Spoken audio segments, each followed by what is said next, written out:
Pernah nggak sih kamu merasa, sekeras apapun kamu kerja, segede apapun kenaikan gaji yang kamu dapat, uang itu selalu terasa habis di tengah jalan, seolah-olah ada lubang tak terlihat yang terus menghabiskan rezeki kamu. Ini adalah keresahan umum yang dialami banyak orang, sebuah rat race finansial yang melelahkan. Kita kerja dari pagi sampai petang, kita berjuang, kita bahkan sudah berusaha hemat. Tapi ketenangan finansial itu tak kunjung datang. Dulu, saya juga mikir masalahnya itu di jumlah gaji. Saya pasang target. Kalau gaji saya sampai sekian, semua bakal beres. Pas gaji saya naik, awalnya lega, tapi bukannya menyelesaikan masalah. Kadang masalahnya justru makin besar. Kenaikan pendapatan sering diikuti kenaikan gaya hidup, yang dalam istilah finansial disebut lifestyle creep, dan gak jarang diikuti utang baru untuk memenuhi gaya hidup itu. Saya sadar, ada sesuatu yang salah. Kenapa ada sebagian orang yang penghasilannya biasa aja, tapi bisa nabung, bisa investasi, dan hidupnya tenang. Sementara di sisi lain, ada orang yang penghasilannya fantastis, tapi terlilit utang, di bawah tekanan, dan hidup dalam kecemasan finansial. Setelah mengamati dan mempelajari kisah sukses finansial, saya menemukan perbedaan fundamental antara kedua kelompok ini bukanlah pada seberapa tebal dompet mereka, tapi pada fondasinya, pola pikir atau mindset. Pola pikir itu bukan sekadar pemikiran positif. Pola pikir atau mindset adalah sistem operasi otak kamu, fondasi dari setiap keputusan kecil yang kita ambil setiap hari. Apakah kita memilih menunda kepuasan, misalnya dengan membawa bekal dari rumah, atau langsung menghabiskan uang untuk kenyamanan instan, seperti beli kopi mahal setiap hari? Pola pikir adalah kompas yang menentukan arah kapal finansial kita. Sebuah kapal yang bagus, segede apapun, bakal karam kalau kompasnya rusak. Kabar baiknya, pola pikir kaya itu nggak butuh modal besar.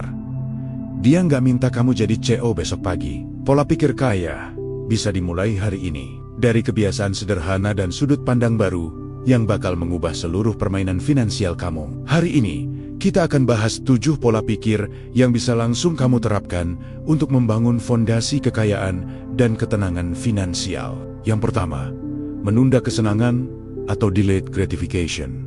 Ini adalah senjata rahasia orang kaya sejati. Orang yang benar-benar makmur adalah mereka yang paling sabar menahan diri. Mereka tahu bahwa membeli barang trendy saat ini, gadget terbaru, tas mewah yang bisa bikin iri, teman mungkin terasa enak sesaat. Tapi, menunda kepuasan kecil itu, menyimpan uang itu untuk dana darurat atau investasi kecil di reksadana adalah yang akan membuka pintu kebebasan finansial di masa depan. Coba bayangkan, seorang atlet, mereka menunda kesenangan tidur larut malam atau makan makanan cepat saji.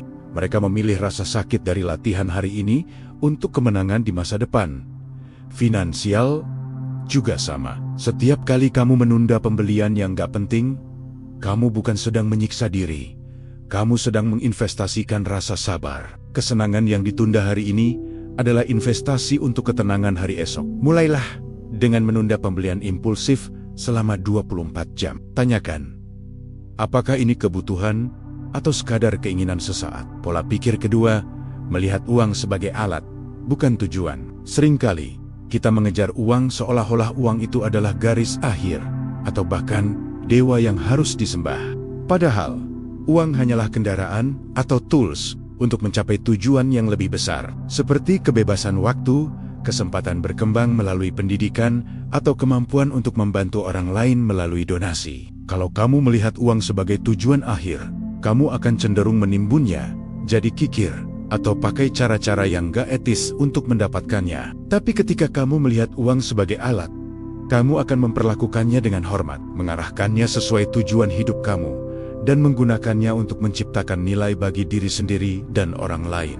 Uang harus bekerja untuk kamu, bukan sebaliknya. Tujuan akhirnya bukanlah angka di rekening bank, melainkan kualitas hidup dan dampak positif yang bisa kamu ciptakan. Ketiga, fokus pada pertumbuhan kecil yang konsisten. Kita sering terobsesi pada lonjakan besar, dapat warisan, menang lotre, atau kenaikan gaji mendadak 50%. Kita lupa bahwa kekayaan sejati itu dibangun dari pertumbuhan kecil yang konsisten, sering disebut sebagai kekuatan bunga majemuk atau compounding. Tindakan seperti menyisihkan Rp20.000 per hari mungkin terlihat remeh, Dalam sebulan, itu cuma Rp600.000. Tapi, kekuatan akumulasinya terutama kalau diinvestasikan dan berlipat ganda dari waktu ke waktu dalam 10 tahun bisa mengubah hidup kamu.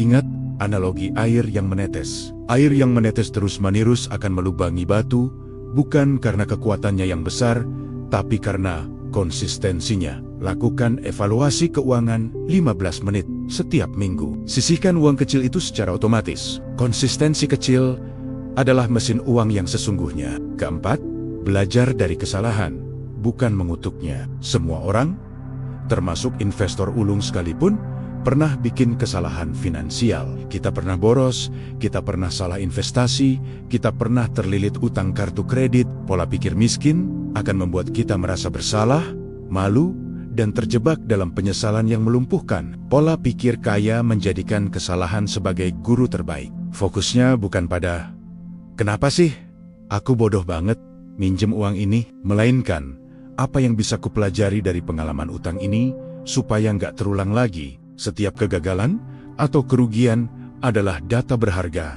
Tuliskan kesalahan finansial terburuk kamu, analisis penyebabnya, dan buat satu aturan baru untuk menghindarinya di masa depan. Dengan pola pikir ini, kamu mengubah rasa malu menjadi strategi dan utang menjadi pelajaran. Kelima, menghargai waktu lebih dari uang.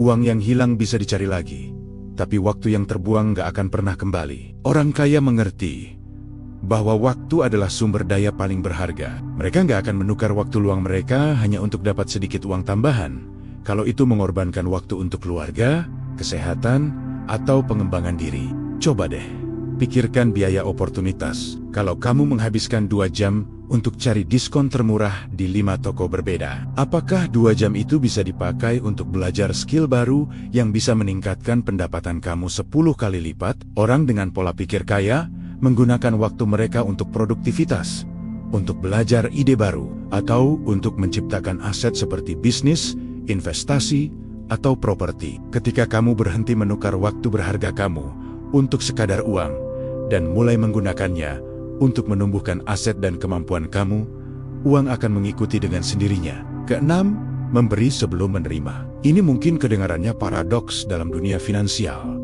tapi kebiasaan memberi baik dalam bentuk ilmu, bantuan, energi positif, atau sedekah didasari keyakinan bahwa rezeki itu berputar. Ini adalah hukum kelimpahan. Memberi adalah tindakan membuka pintu agar kebaikan dan kelimpahan datang kembali. Ini bukan tentang seberapa besar yang kamu berikan, tapi kemurnian niat di baliknya. Memberi mengubah kamu dari orang yang fokus pada kekurangan, misalnya berpikir aku nggak punya cukup uang untuk memberi, menjadi orang yang fokus pada kelimpahan, yaitu aku punya cukup untuk berbagi. Memberi menunjukkan kepada alam semesta dan kepada diri kamu sendiri bahwa kamu sudah merasa kaya dan berkelimpahan, dan apa yang kamu pancarkan, itulah yang kamu tarik kembali. Dan yang terakhir, ketujuh, kesederhanaan adalah kekuatan atau anti gengsi. Kita hidup di dunia yang penuh tekanan untuk pamer, untuk membuktikan diri melalui barang-barang mewah.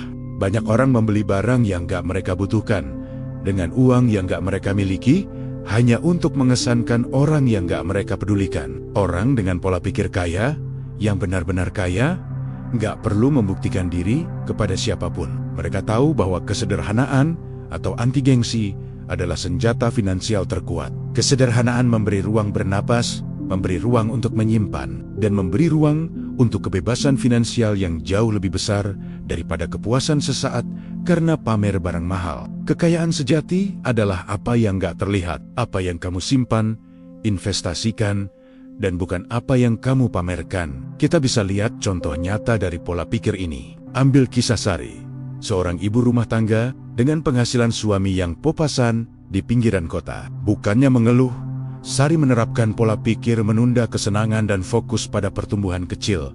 Dia disiplin menyisihkan uang, bahkan recehan, setiap hari. Konsistensinya selama beberapa tahun memungkinkannya membangun dana darurat kecil. Waktu suaminya tiba-tiba sakit dan butuh biaya mendesak, Sari nggak perlu panik cari utangan atau jual aset. Dana kecil yang dikumpulkan dengan disiplin, itulah yang menyelamatkan keluarganya dari krisis. Kisah Sari membuktikan, kekayaan bukan tentang seberapa besar yang kamu dapatkan, tapi seberapa disiplin kamu mengelola apa yang sudah kamu miliki. Inilah kesimpulan akhirnya.